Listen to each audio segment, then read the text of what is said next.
விட்டுட்டு வந்தேன் கேரியரோட உச்சத்தை விட்டுட்டு வந்தேன், அதை விட்டுட்டு வந்தேன், 250 கோடி ரூபா சம்பளத்தை விட்டுட்டு வந்தேன். அஃபிடவிட் ஃபைல் பண்ணியிருக்கிறாப்புல தேர்தல் ஆணையத்தில். எதையும் விட்டுட்டு வந்த மாதிரிலாம் தெரியலையே, என்னத்தை விட்டுட்டு வந்தீங்க? என்னடா 650 கோடி ரூபா சொத்து வச்சிருக்கிற? உலகத்திலேயே பெத்த அம்மாவுக்கு, அப்பாவுக்கு, பொண்டாட்டிக்கு, மகனுக்கு, மகளுக்கு கடன் கொடுத்த ஒரே ஆள் நீதானே. ஏங்க, யாராவது உங்க அம்மாவுக்கு நீங்க கடன் கொடுப்பீங்களா? யாராவது சொல்லுங்க. இல்ல உங்க பொண்ணுக்கு இந்தாமா ₹1,00,000 கடனா வச்சுக்க, திருப்பி கொடு. அப்புறம் என்னையா அது? பொண்டாட்டிக்கு 16 கோடி ரூபாய் கடன் கொடுத்துருக்கா, பொண்ணுக்கு 88 லட்ச ரூபாய் கடன் கொடுத்துருக்காராம், அம்மாவுக்கு 88 லட்ச ரூபாய், அப்பாவுக்கு 3 கோடி ரூபாய். கூடையா சுத்தராப்புல ஒரு ஆள் புஷி ஆனதுன்னு எதுக்கு கொடுத்தாங்க தெரியல. அந்த ஆளுக்கு ஒரு 3 கோடி ரூபாய் நடத்துறதெல்லாம் அந்த ட்ரஸ்ட்ல இன்வெஸ்ட் பண்ணிக்கிறது. வட்டி தொழில்னா வட்டின்னு போட்டிருக்காப்ல, வட்டி வாங்குறாரு. விட்டுட்டு வந்தேன் எல்லாத்தையும் விட்டுட்டு வந்தேன் கேரியோட உச்சத்தை விட்டுட்டு வந்தேன். உங்க மாதிரி எல்லாத்தையும் உதறிட்டு வந்தேன். சரி ராஜா, எதுல வந்த? தனி ஃபிளைட்ல வந்தேன். எப்படி தனியா? தமிழ்நாட்டிலேயே ஸ்டாலினா இருக்கட்டும், எடப்பாடியார் மக்கள் பயன்படுத்துற விமானத்தை பயன்படுத்துவாங்க. முதலமைச்சர் இவர் சார்ட்டர் ஃபிளைட், தனி ஃபிளைட். கேட்டா எளிமையா வாழ்றாப்ல, வேற ஒண்ணும் இல்ல. விட்டுட்டு வந்துட்டாப்ல. இவங்க சொன்ன மாதிரி யாரை விட்டுட்டு வந்த? நீ யாரை விட்டுட்டு வந்த? இதெல்லாம் ரொம்ப கேடான கருத்து. உச்சத்தை விட்டான்னு சொல்றதெல்லாம் பிதற்றல். உங்களுக்கு நான் சொல்றேன், எது உச்சம் அப்படி பார்த்தா 250 கோடி சம்பளம் அப்படின்னா சொத்து மதிப்பு எவ்வளவு இருந்திருக்கணும்? 640 கோடி தான் காட்டியிருக்காப்ல. மீதிலாம் 30 வருஷம் நடிச்சு சம்பாதிச்சதெல்லாம் எங்க போச்சு? அது இல்லாம இந்த விர்ச்சுவல் வாரியர்ஸ் இருக்காங்கல்ல, விஜயோட ரசிகர்கள், இவங்கெல்லாம் 15,000 ரூபாய் சம்பளம், ஒரு 200 பேர் இருக்கிறான். எதுக்கு இருக்கிறானே தெரியல. அவன் வேலையே என்னன்னா, இணையதளத்துல எவன்லாம் எதிர்கருத்து பேசுறானோ அவன் எல்லாத்தையும் கடிச்சு வைக்கிறது, அவன் குடும்பத்தை ஆபாசமா பேசுறது. இப்படி பேசி தான் அஜித்தை ஒழிச்சு விட்டாங்க, இப்படி பேசி தான் சூர்யா ஒழிச்சு விட்டாங்க, இப்படி பேசி தான் விக்ரம் ஒழிச்சு விட்டாங்க.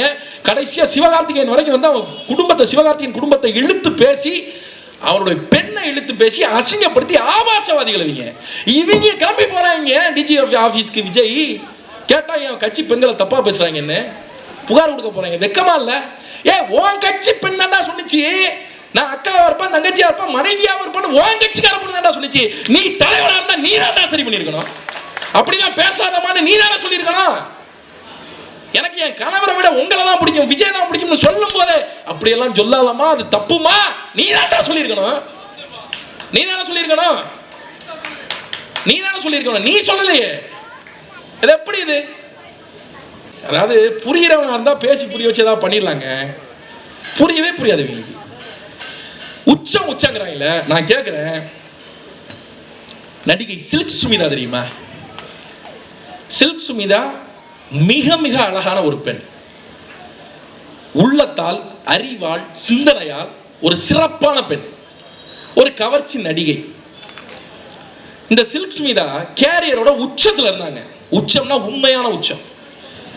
எப்படின்னா, ரஜினி கமல் படம் கால்ஷீட் இருக்கும், ஆனா சில்கோட ஒரு பாடலாவது அதுல இருக்கணும், அப்பதான் அந்த படம் வியாபாரமாகும். ரஜினி கமலை புக் பண்றதுக்கு முன்னாடி சில்க அந்த படத்துல கமிட் பண்ணிக்கணும். அந்த அளவுக்கு பீக்கு யாரு? சில்க்.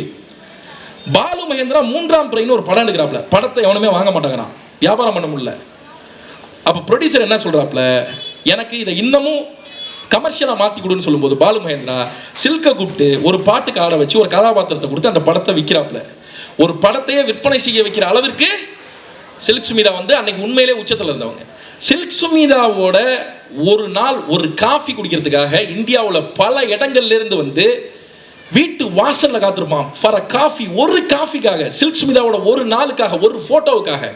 அது உண்மையிலேயே உச்சம். உச்சம்னா என்ன தெரியுமா? 1980களில் சில்க் சுமிதா ஒரு படப்பிடிப்புல ஒரு ஆப்பிள் சாப்பிட்றாங்க, அந்த ஆப்பிளை கடிக்கிறாங்க, ஆப்பிளை கடிச்சிட்டு அந்த ஆப்பிளை வைக்கிறாங்க, அந்த ஆப்பிள் ஏலத்துக்கு போகுது. சில்க் சுமிதா கடிச்ச ஆப்பிள்னு ஏலத்துக்கு போகுது.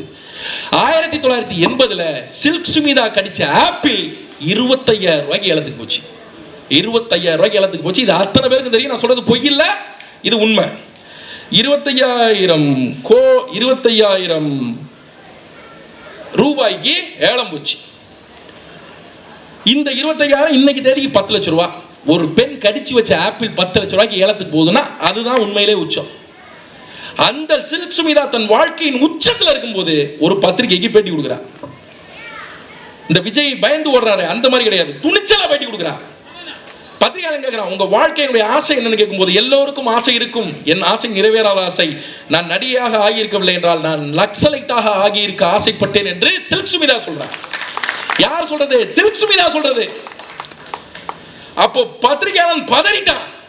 பதறி போய், என்னங்க சொல்றீங்க, நீங்க எவ்வளவு பெரிய நடிகை, நக்சலைட் ஆயிருப்பேன்னு சொல்றீங்களே அப்படின்னு கேட்கும்போது சில்க் சுமிதா சொல்றா, உண்மையிலே நான் நக்சலைட் ஆகணும்னு ஆசைப்பட்டேன். நக்சலைட் அரசாங்கத்தால் தேடப்படக்கூடிய குற்றவாளிகள் அப்படின்னு பத்திரிகையாளன் சொல்லும்போது சில்க் சுமிதா திருப்பி சொல்றா, இந்த நாட்டில் தேடப்படுற குற்றவாளிகள் சுதந்திரமானவர்கள், அரசாங்கத்தால் வாழ்வதற்கு அனுமதிக்கப்பட்டவர்கள், அடிமையானவர்கள். உண்மையிலேயே நான் சுதந்திரமானவளாக இருக்க விரும்புகிறேன்னு சொன்னது சில்க் சுமிதாடா. அப்ப அந்த பத்திரிகையாளன் திருப்பி கேட்கிறான், நான் இதை எழுதட்டுமான்னு கேட்கிறான். உனக்கு பிரச்சனை ஆயிராதே, நான் எழுதட்டுமான்னு கேட்கும்போது சில்க் சுமிதா சொல்றா, எனக்கு பிரச்சனை இல்ல, உன் பத்திரிகையை எந்த அளவுக்கு அனுமதிக்குமோ அந்த அளவுக்கு எழுதுன்னு சில்க் சுமிதா சொன்னா. உன்ன மாதிரி பத்திரிகைக்காரனே பார்க்கறதுக்கு வாய்ப்பு இல்லை.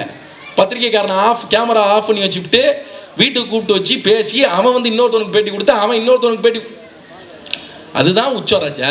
சில்க் சுமிதா இருந்தா பாரு, அதுதான் உச்சம். மாஸ்டர் படத்துல முதல்ல விஜய் வந்து 100 கோடி ரூபாய் சம்பளம் வாங்குறாப்ல. அதுக்கு முன்னாடி வரைக்கும் சம்பளம் 30 கோடி 40 கோடி தான். அதுக்கு முன்னாடி வந்த எல்லா படத்துலையும் மாஸ்டர் படத்துல தான் முதல்ல விஜய்க்கு 100 கோடி சம்பளம். சம்பளத்தை கொடுத்தது யாரு? விஜயோட மாமன். அவர் தான் கோ ப்ரொடியூசர். 2 ப்ரொடக்ஷன் கம்பெனி ஒன்னா சேர்ந்து மாஸ்டர் படம் பண்றாங்க. ஒரு ப்ரொடக்ஷன் கம்பெனி படம் பிடிக்கிற செலவை பார்த்துக்கணும், ஒரு ப்ரொடக்ஷன் கம்பெனி விஜய்க்கு சம்பளம் கொடுக்கணும். விஜய்க்கு சம்பளம் கொடுக்கிற ப்ரொடக்ஷன் கம்பெனி யாரு? விஜயோட கம்பெனி. சம்பளம் எவ்வளோ? 100 கோடி. அந்த சம்பளத்தை இவர் வாங்கினாரா? கிடையாது. ஆனா போட்டுக்கிறது. ஏன் போட்டுக்கணும்? அப்பதான் அடுத்தவன் வெளியில எவனாவது கால் ஷீட் கேட்டா அவன்கிட்ட நான் போன படத்துக்கு 100 கோடி ரூபா வாங்கியிருக்கேன், இந்த படத்துக்கு 150 கோடி ரூபா வேணும்னு பேரம் பேச முடியும். இப்ப கடைசியா ஜனநாயகன் படம், அவன் கூடயே சுத்தரப்புல ரூட் ஜெகதீஷ்னு ஒரு ஆளு. அந்த ஆளு பிஏ. யாரோட பிஏ? விஜயோட பிஏ. கம்பெனி அந்த ஆளு கம்பெனி. பணம் விஜயோட பணம். சம்பளம் 250 கோடி. என்னடா உங்களுக்கு நீங்களே சம்பளம் கொடுத்துக்கிறதுக்கு என்ன இலவு கர்மண்டா உச்சம்? எனக்கு புரியலையே. இவர் அஜித் இருக்கார்ல, அஜித் உண்மையிலே ஜென்டில்மேன். அவரு அடுத்தவரை வந்து ப்ரொடியூசரா வச்சு சம்பளம் வாங்கி நடிப்பாப்ல. அவர் வாங்குறது சம்பளம். ரஜினிகாந்த் வாங்குறாரு பாரு, ப்ரொடியூசர் சம்பளம் தர்றான் ரஜினிக்கு 110 கோடி ரூபா 120 கோடி ரூபா. அது உண்மையான சம்பளம், அது உச்சம். உனக்கு நீயே சம்பளம் கொடுத்துக்கிறது எப்படி உச்சம்? இப்போ எனக்கு ஒன்றும் இல்லைங்க, நான் வந்து இன்னைக்கு வேலை பார்க்குறேன். வேலை பார்க்கறதுக்கு எனக்கு நான் 1 லட்ச ரூபா ஒரு நாளைக்கு வேலை பார்த்து சம்பளம் வாங்குறேன். அந்த 1 லட்ச ரூபாய் என் பாக்கெட்ல இருந்து எடுத்து கீழ் பாக்கெட்ல இருந்து மேல் பாக்கெட்ல எடுத்து இதுதான் என் சம்பளம்னு வச்சுக்கிட்டா இது எவ்வளவு பைத்தியார்த்தனமான வேலை? இதை தான் பண்றாப்ல விஜய்.